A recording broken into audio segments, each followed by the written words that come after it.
মধ্যপ্রাচ্যের জটিল রাজনীতিতে ইরান মার্কিন উত্তেজনা একটি অমীমাংসিত অধ্যায়। ট্রাম্প প্রশাসনের সর্বোচ্চ চাপ নীতির মাধ্যমে ইরানের অর্থনীতি ও রাজনীতিকে পঙ্গু করার চেষ্টা আজও চলছে। কিন্তু কেন এই কৌশল বারবার ব্যর্থ হচ্ছে? ইরান ও মার্কিন যুক্তরাষ্ট্রের মধ্যে উত্তেজনা নতুন নয়। মিডল ইস্ট আইনে নিবন্ধে বলা হয়েছে, ট্রাম্প প্রশাসনের সর্বোচ্চ চাপ নীতি আবারও ব্যর্থ হওয়ার সম্ভাবনা প্রবল।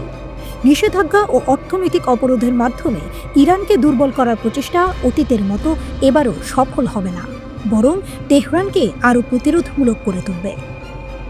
2018 সালে ট্রাম্প প্রশাসন একতরফাভাবে ইরান পারমাণবিক চুক্তি JCPOA থেকে সরে এসে নিষেধাজ্ঞা পুনর্বহাল করেছিল। ধারণা ছিল যে অর্থনৈতিক চাপ ইরানকে নতি স্বীকার করতে বাধ্য করবে, কিন্তু বাস্তবতা ছিল ভিন্ন। নিষেধাজ্ঞা জোরদার হওয়ার পরেও ইরান তার পারমাণবিক কার্যক্রম আরও ত্বরান্বিত করেছে। ইউরেনিয়াম সমৃদ্ধকরণের মাত্রা 3.5% থেকে বেড়ে 60% পৌঁছেছে, যা পরমাণু অস্ত্র তৈরির জন্য অত্যন্ত গুরুত্বপূর্ণ। নিষেধাজ্ঞা ইরানের অর্থনীতিকে চাপে ফেলেছে, তবে তা সরকারের পতন ঘটাতে পারেনি। ইরান চীন ও রাশিয়ার সাথে অর্থনৈতিক ও সামরিক সহযোগিতা আরও গভীর করেছে। চীনের সঙ্গে দীর্ঘমেয়াদী বাণিজ্য চুক্তি এবং রাশিয়ার সঙ্গে সামরিক সহযোগিতা এই ধারণাকে আরও দৃঢ় করেছে যে ইরান পশ্চিমাদের একচেটিয়া প্রভাব বলয়ের বাইরে বিকল্প পথ খুঁজে নিচ্ছে। সর্বোচ্চ চাপ কৌশলের মাধ্যমে মার্কিন প্রশাসনের একটি অন্যতম উদ্দেশ্য ছিল ইরানকে আন্তর্জাতিকভাবে বিচ্ছিন্ন করা। তবে আব্রাহাম চুক্তির মাধ্যমে মধ্যপ্রাচ্যে নতুন কূটনৈতিক সমীকরণ তৈরি হলেও ইরান তার আঞ্চলিক অবস্থান ধরে রাখতে সক্ষম হয়েছে। হিজবুল্লাহ, হামাস এবং ইয়েমেনের হুথি বিদ্রোহীদের মাধ্যমে ইরান মধ্যপ্রাচ্যে নিজের শক্তিশালী অবস্থান বজায় রেখেছে।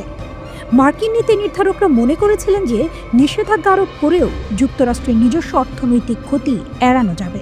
তবে বাস্তবে নিষেধাজ্ঞার ফলে তেলের বাজার অস্থিতিশীল হয়েছে, যার ফলে বিশ্বব্যাপী জ্বালানির দাম বেড়েছে। একই সঙ্গে মার্কিন সামরিক উপস্থিতির কারণে মধ্যপ্রাচ্যে যুদ্ধের আশঙ্কাও বৃদ্ধি পেয়েছে। ইরানের পারমাণবিক কর্মসূচি নিয়ন্ত্রণের পরিবর্তে নিষেধাজ্ঞা বরং দেশটির সামরিক সক্ষমতা বাড়িয়েছে। সাম্প্রতিক বছরগুলোতে ইরান বেশ কয়েকবার মার্কিন ঘাঁটিতে ক্ষেপণাস্ত্র হামলা চালিয়েছে এবং ড্রোন ভূপাতিত করেছে।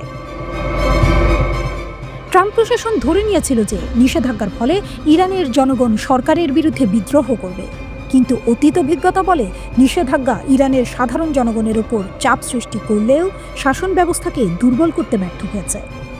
ইরান সরকার বিশেষ কল্যাণমূলক ব্যবস্থা এবং অর্থনৈতিক সহায়তার মাধ্যমে গুরুত্বপূর্ণ সামাজিক গোষ্ঠীগুলোর সমর্থন ধরে রেখেছে। বিশেষ করে নিষেধাজ্ঞার প্রথম 2 বছর ইরানের অর্থনীতিতে বড় ধাক্কা দিলেও 2020 সালের পর থেকে অর্থনৈতিক পরিস্থিতির উন্নতি হয়েছে। চীনের সঙ্গে শক্তিশালী বাণিজ্যিক সম্পর্ক এবং ছায়া ব্যাংকিং ব্যবস্থা গড়ে তোলার মাধ্যমে ইরান নিষেধাজ্ঞার প্রভাব কমিয়ে আনতে সক্ষম হয়েছে। ইরানের নতুন প্রেসিডেন্ট মাসুদ পেজেশকিয়ান সামাজিক সংস্কার ও অর্থনৈতিক উন্নয়নের অঙ্গীকার করেছেন। পশ্চিমাদের সঙ্গে সুসম্পর্ক গড়ে তোলার বিষয়ে তিনি ইতিবাচক ইঙ্গিত দিয়েছেন।